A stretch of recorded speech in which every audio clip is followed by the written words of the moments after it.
For over 40 years, Poland was a place that felt like it was stuck in a grey, cold dream. Most of the world knew it as the Polish People's Republic.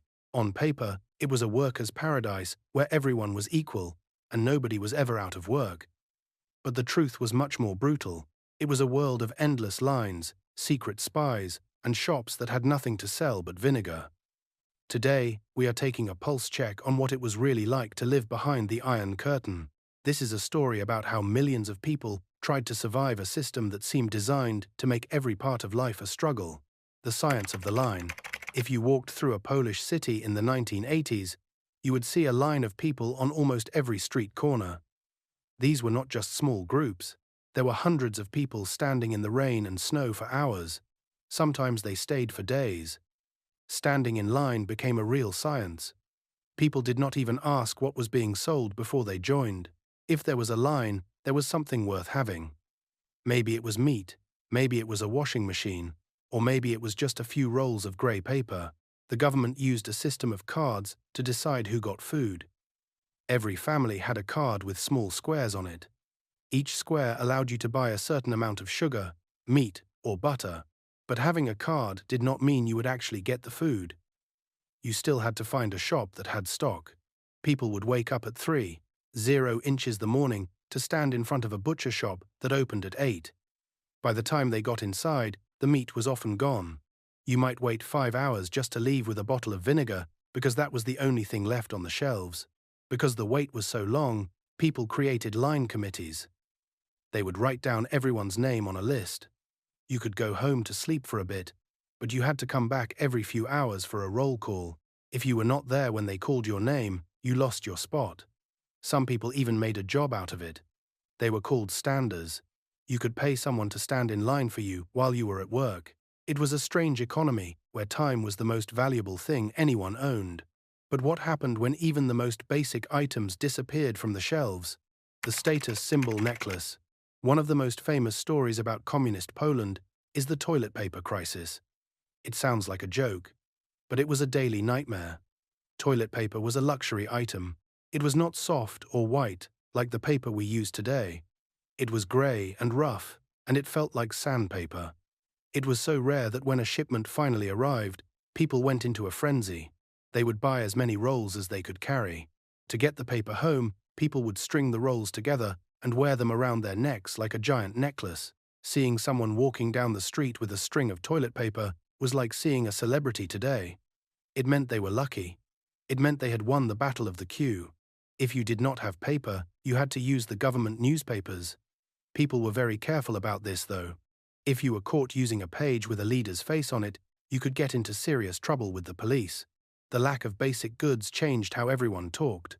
You could not just buy what you needed. You had to know someone. If you wanted shoes, you had to find a shoe salesman, but that salesman might want a bicycle.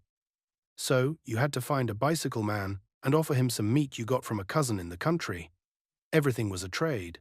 The official money was not very useful because there was nothing to buy with it. It was a world built on favors and secret deals.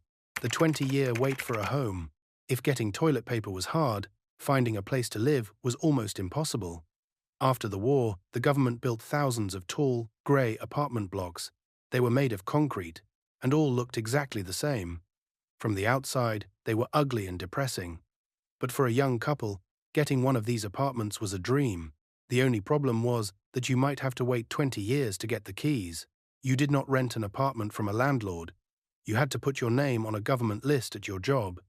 In the 1980s, the average wait time was 15 to 20 years. This meant that a young couple would get married, have children, and watch those children grow up while still living in a single room with their parents. 3 generations of one family often shared a tiny space. They shared one kitchen and one bathroom. There was zero privacy. When you finally got your apartment, it was often poorly built. The walls were so thin you could hear your neighbor's radio.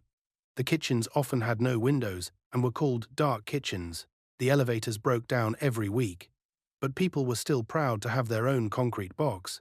Every apartment had the same furniture because the government only made one style of cabinet. If you visited a friend across town, their home looked exactly like yours. It was a life lived in a box that felt like a cage, the little car that carried a nation. How did people get around these grey cities? For most, the answer was a tiny car called the Maluch. Its real name was the Fiat 126P, but everyone called it the little one. It was loud, it was cramped, and the engine was in the back. But to the Polish people, it was a symbol of freedom.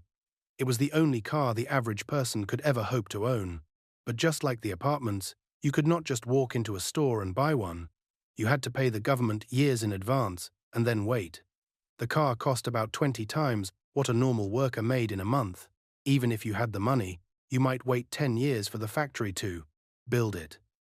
When the car finally arrived, it was a family event. People would wash their Maluch every Sunday and give it a name. The car was so small that a family of 4 could barely fit inside. But Poles were resourceful. They would tie huge piles of luggage to the roof and drive across the country for vacation. The heater was very weak, so in the winter you had to drive while wearing a heavy coat and gloves. If it broke down, you could usually fix it with a piece of wire. It was a loud, shaky little machine, but it was the only way to escape the grey concrete of the city for a few days. But even in your car, you were never truly alone. Eyes in every wall. The government did not just control what you bought, they tried to control what you thought. The secret police, known as the SB, were everywhere. They did not wear uniforms, they looked like normal people. They were your neighbours, your co-workers, and sometimes even your friends. Their job was to listen to everything you said. They kept files on millions of citizens. If you spoke out against the leaders, the SB would visit you. Sometimes they would just scare you. Other times, they would take you to a secret room for questioning.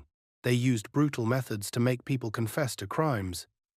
They would keep people awake for days, under bright lights, or beat them with rubber clubs. One man named Joseph remembered being taken to a bathtub for a wash after months in a cell.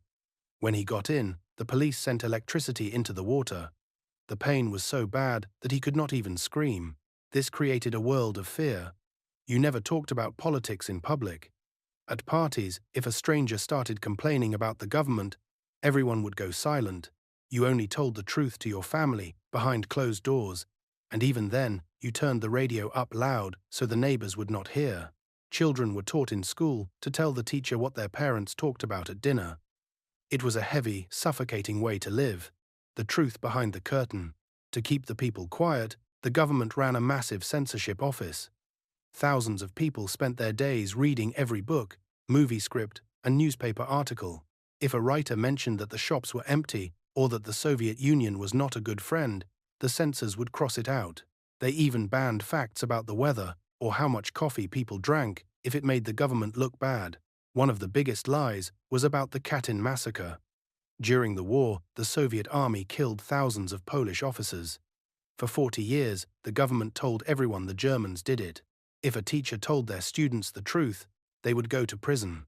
One censor named Tomasz eventually got so tired of the lies that he stole a book of secret rules and fled to Sweden to show the world the truth. Because the news was full of lies, people learned to read between the lines. If the television said there was plenty of meat, people knew the shops would be empty the next day. They used a secret language of symbols and metaphors to tell the truth. They kept banned books hidden under floorboards and listened to foreign radio stations in secret. The truth was the most dangerous thing you could own. But it was also the only thing the government could not completely take away. The dollar, dream, and milk bars. In the middle of all this greyness, there were 2 places where people could find a bit of hope. The first was a shop called Puex. These were special stores that only took US dollars. When you walked in, it smelled like expensive chocolate and perfume. They had things you could never find anywhere else, like Lego sets and American jeans. If you had an aunt in America who sent you $20, you were a king. The other place was the Milk Bar, or Bar Mleczny. These were cheap cafeterias run by the government. They were not fancy. They smelled like boiled cabbage and floor wax. But the food was warm and very cheap. You could get a plate of pierogi or tomato soup for just a few coins. It was one of the few places where a poor student and a government official would sit at the same table. It was a community born out of hunger. These milk bars were the heart of the city. The bar ladies, who served the food, were famous for being tough and fast. They didn't have time for small talk. They would slap a pile of mashed potatoes on your plate and move to the next person. In a world where everything was a struggle, the milk bar was a place where you could at least get a full stomach. But the simple life of the milk bar was about to be interrupted by tanks. The night the tanks arrived, by 1980, the people had had enough. A group of workers at a shipyard in Gdansk went on strike. They were led by an electrician named Lech Walesa. They formed a union called Solidarity. They wanted freedom, better pay, and the truth. 10 million people joined them. It was the first time the people truly stood up to the party. But the government was not going to give up without a fight. On the night of the 13th of December, 1981, the tanks rolled into the streets. General Jaruzelski declared martial law. The phones went dead, the borders were closed, and thousands of people were arrested in their pajamas. A curfew was put in place. If you were outside after 10 p.m., you could be shot. The military was everywhere. It was a dark, cold winter, and it felt like the dream of freedom had died. Soldiers stood on every corner. People were terrified, but they did not stop fighting. They printed secret newspapers and held meetings in churches. Even during the darkest days of martial law, the spirit of the people was not broken. They knew that the system was failing. The shops were emptier than ever. The debt was growing, and the government had run out of ideas. The grey world of communist Poland was finally starting to crack. Living in the Polish People's Republic was a brutal, difficult experience. It was a life of grey concrete, long lines, and constant fear.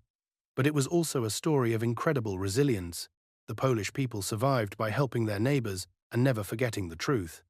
They proved that no matter how many tanks a government has, it cannot keep a nation in the dark forever. They didn't just survive communism, they outlasted it.